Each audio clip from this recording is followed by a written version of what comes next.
Upacara. Istirahatkan.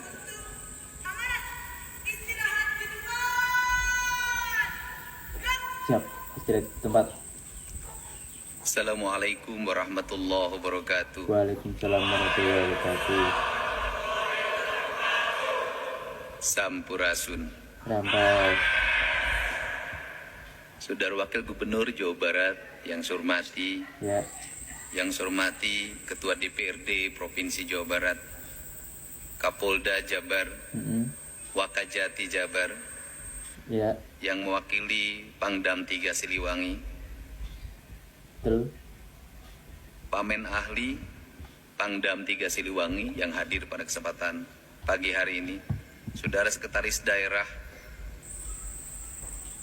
Asmin Karkop Gartab 3 Bandung, Ya, ada Bupati Bandung Barat, para perangkat daerah di lingkungan pemerintah Provinsi Jawa Barat, para pengurus Purna Paskibraka, Direktur Utama PT KCIC, Direktur Utama PT Bela Putra Intiland, para undangan, orang tua dari petugas upacara yang akan mengibarkan sangsaka merah putih yang dilangsungkan pada hari Minggu 17 Agustus 2025.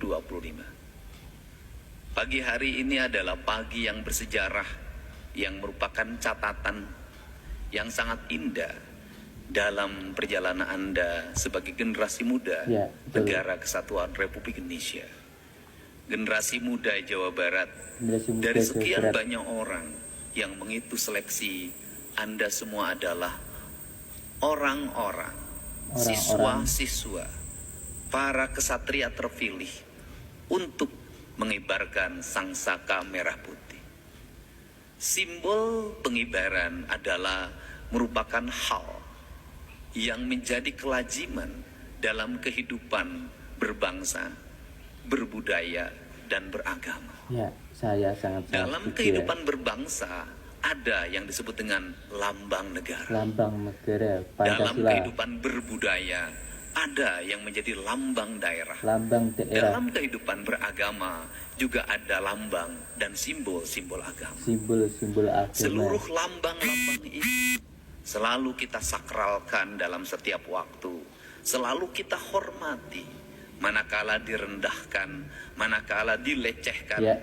maka gemuruh perlawanan dan kemarahan akan bergema di seluruh daerah, di seluruh Nusantara, di seluruh hati setiap manusia yang meyakini terhadap simbol-simbol itu sebagai lambang kesucian, lambang keadilan, lambang kearifan, lambang kebijakan.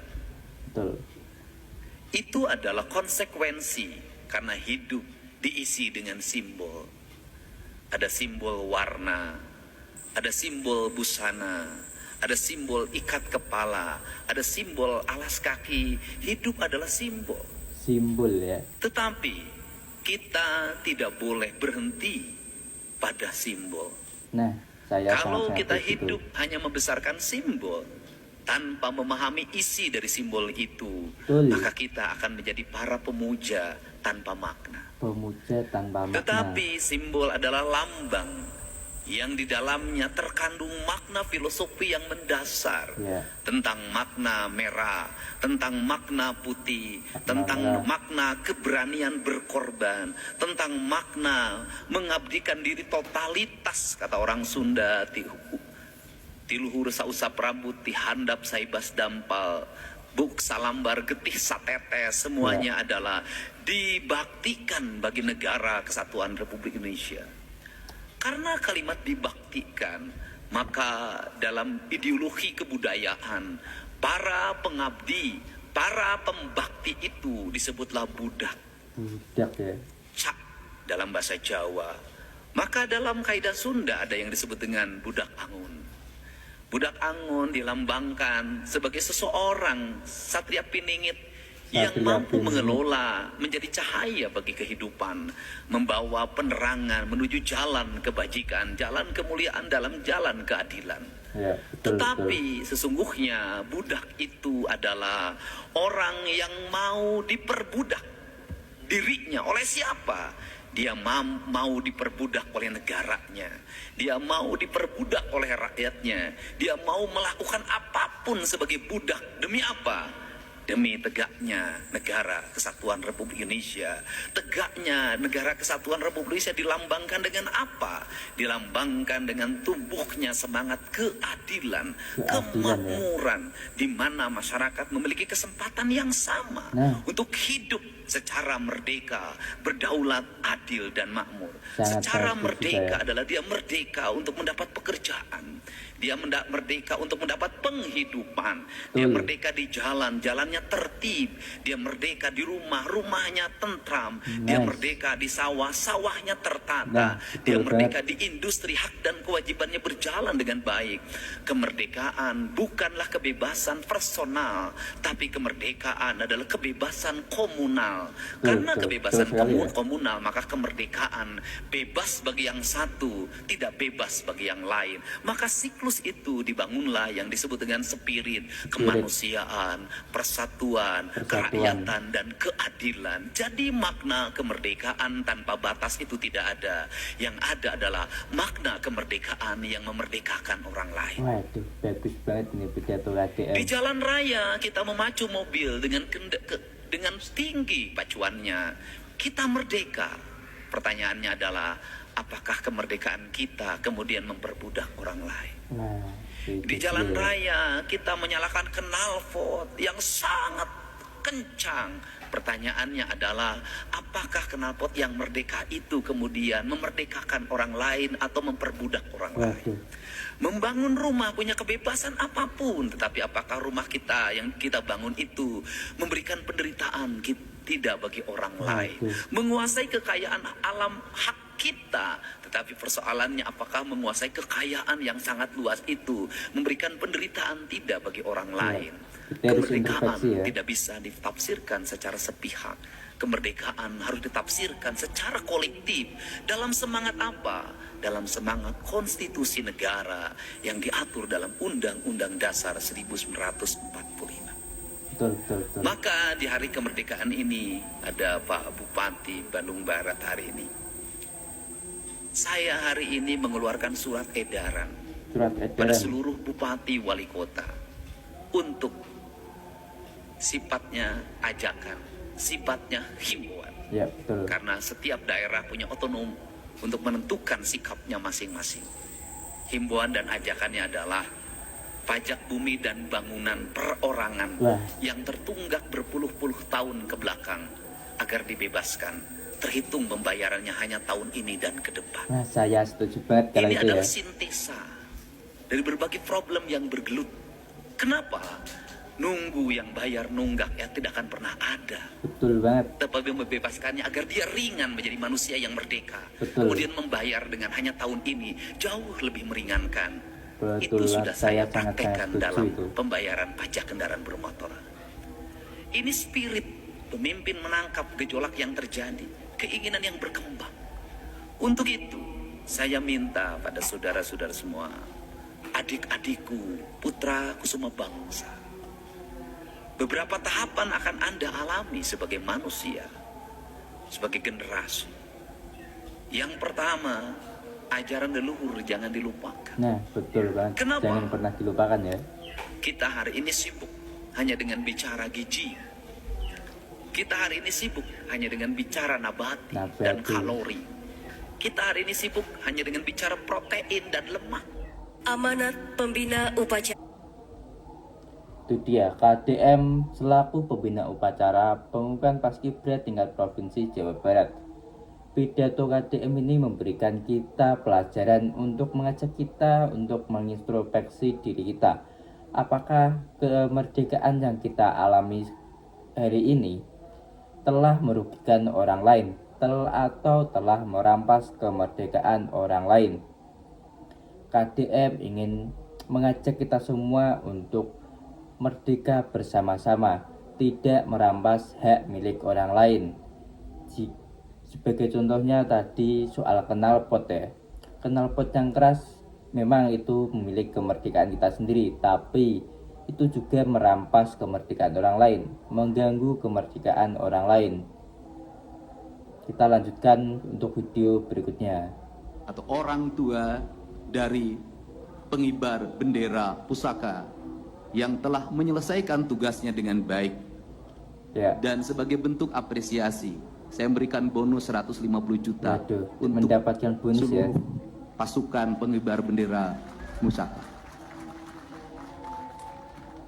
Di mana pemimpin yang benar adalah pemimpin yang terbuka terhadap apa yang dilakukan. Betul. Benar transparan dalam pengelolaan anggaran. Betul benar banget. dalam perencanaan. Setuju. Benar dalam pelaksanaan. Benar dalam evaluasi. Benar Maka pembangunan dipahami bukan hanya sebagai output, tetapi juga outcome. Benefit bagi kepentingan rakyat. Setuju. Maka rencana pembangunan harus diarahkan. Apakah sebuah kegiatan ini memiliki makna bagi stimulus ekonomi, memiliki makna bagi keadilan, Betul. memiliki makna bagi perubahan, Setuju maka komponen itu tidak boleh menjadi komponen aksesoris yang harus terbuka, di mana masyarakat bisa mengaksesnya langsung terhadap Setuju pemerintah. banget ya. Kerangka berpikir material Semangat digital terus, Pak adalah Dem. bukan kerangka aksesoris, tetapi kerangka transparansi di era digital yang harus dilakukan oleh kita bersama. Kemudian yang ketiga, pinter. Maka Pintar. prioritas yang ketiga adalah pinter. Pinter adalah sebuah kerangka manusia yang melahirkan watak bahwa dia memiliki kecermatan atau orang. Oke. Untuk semua orang tua yang anaknya menjadi paskibrak atau paskibraka akan mendapatkan bentuk apresiasi sebesar 150 juta dari Bapak KDM. Nah, kaliannya seharusnya harus senang karena yang memiliki anak yang mengikuti paskibra di seluruh Jawa Barat akan mendapatkan apresiasi sebanyak 150 juta. Pidato dari Kang Deddy Mulyadi atau KDM belakangan ini menarik perhatian bukan hanya karena sosoknya sebagai Gubernur Jawa Barat, tetapi juga karena gaya komunikasinya yang berusaha membawa persoalan besar menjadi sesuatu yang dekat dengan kehidupan masyarakat. Dalam salah satu pidatonya pada musyawarah wilayah 8 HKMI Jawa Barat, KDM menekankan gagasan bahwa bahasa langit harus menjadi bahasa bumi, yakni gagasan yang dinilai tinggi harus diwujudkan dalam bentuk pengabdian nyata kepada masyarakat. Menurut saya, pesan tersebut memiliki kekuatan yang cukup besar. Politik dan pemerintahan pada akhirnya memang tidak bisa membutuhkan teori, slogan, atau istilah yang terdengar indah. Masyarakat membutuhkan hasil yang bisa dirasakan secara langsung. Ketika seorang pemimpin berbicara mengenai kemajuan, pendidikan, kesejahteraan, atau moralitas masyarakat, justru ingin melihat bagaimana gagasan itu diterjemahkan menjadi kebijakan dan tindakan. Kekuatan lain dari pidato KDM adalah kemampuannya menggunakan bahasa yang mudah dipahami. Gaya seperti ini membuat pesan politik terasa lebih dekat dengan rakyat. Ini penting di tengah kondisi ketika bahwa masyarakat merasakan bahasa birokrasi dan politik terlalu jauh dari kehidupan sehari-hari. Namun menurut saya disinilah tantangan terbesar KDM. Pidato yang kuat harus dibuktikan dengan kerja nyata yang kuat. Masyarakat tidak seharusnya dinilai seorang presiden dari kemampuan berbicara, tetapi dari konsistensi antara ucapan, kebijakan, dan hasil lapangan.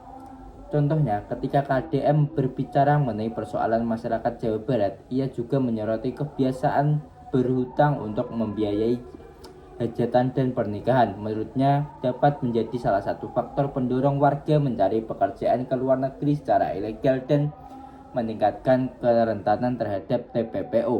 Ini menunjukkan bahwa pidato KDM tidak berhenti pada persoalan politik, tapi mencoba menghubungkan budaya, ekonomi, dan kondisi sosial masyarakat. Tetapi sekali lagi, gagasan besar tetap membutuhkan solusi yang konkret. Memberikan kritik terhadap persoalan tertentu tentu sangat penting, tetapi jauh lebih penting menjawab pertanyaan apa langkah nyata pemerintah untuk mengatasinya. Menurut saya, inilah ukuran sebenarnya dari kepemimpinan KDM ke depan. Apakah kata-kata yang disampaikan di atas podium mampu berubah menjadi kebijakan yang dirasakan masyarakat? Apakah gaya komunikasinya yang kuat justru diikuti dengan reformasi dan program yang konsisten? Pada akhirnya, pidato KDM layak didengarkan tetapi layak dikritisi. Pendukung boleh hanya memuji, sementara masyarakat yang berbeda pandangan tidak perlu langsung menolak. Yang lebih penting adalah melihat bukti. Sebab seorang pemimpin bukan hanya dinilai dari seberapa keras suaranya ketika berpidato, tapi dari seberapa keras perubahan yang mampu ia hadirkan setelah pidato itu selesai. Pada akhirnya, pidato KDM bukan hanya sekedar rangkaian kata yang disampaikan di hadapan publik. Di balik setiap pernyataan selalu ada harapan masyarakat yang ingin melihat perubahan yang sangat besar. Ketika KDM berbicara tentang bagaimana bahasa langit harus menjadi bahasa bumi, pesan itu seharusnya menjadi pengingat bahwa kekuasaan bukan hanya tentang jabatan, popularitas, atau kemampuan menarik perhatian masyarakat. Kekuasaan adalah tanggung jawab. Menurut saya justru setelah pidato ini selesai, tantangan sebenarnya dimulai. Masyarakat akan selalu menunggu apakah gagasan-gagasan yang disampaikan benar-benar diterjemahkan menjadi kebijakan yang masuk akal, program yang tepat sasaran, serta tindakan yang memberikan manfaat nyata. Sebab rakyat pada akhirnya tidak hidup dari pidato. Rakyat hidup dari pekerjaan, pendidikan, kesehatan, keamanan, harga kebutuhan pokok, dan kesempatan untuk memilih rasa masa depan yang lebih baik. KDM memiliki model komunikasi yang kuat. Ia mampu menyampaikan gagasan dengan gaya yang mudah dipahami dan seringkali menggunakan bahasa yang dekat dengan kehidupan masyarakat. Namun, model tersebut harus disertai dengan pembuktian. Semakin besar ekspektasi publik terhadap seorang pemimpin, semakin besar pula tanggung jawab untuk menunjukkan hasil. Jangan sampai pidato yang seharusnya menjadi jembatan antara pemerintah dan masyarakat justru hanya menjadi pertunjukan politik. Sebaliknya, pidato juga harus menjadi awal dari sebuah pekerjaan besar yang kemudian bisa diukur, diawasi, dan dinilai secara terbuka oleh masyarakat.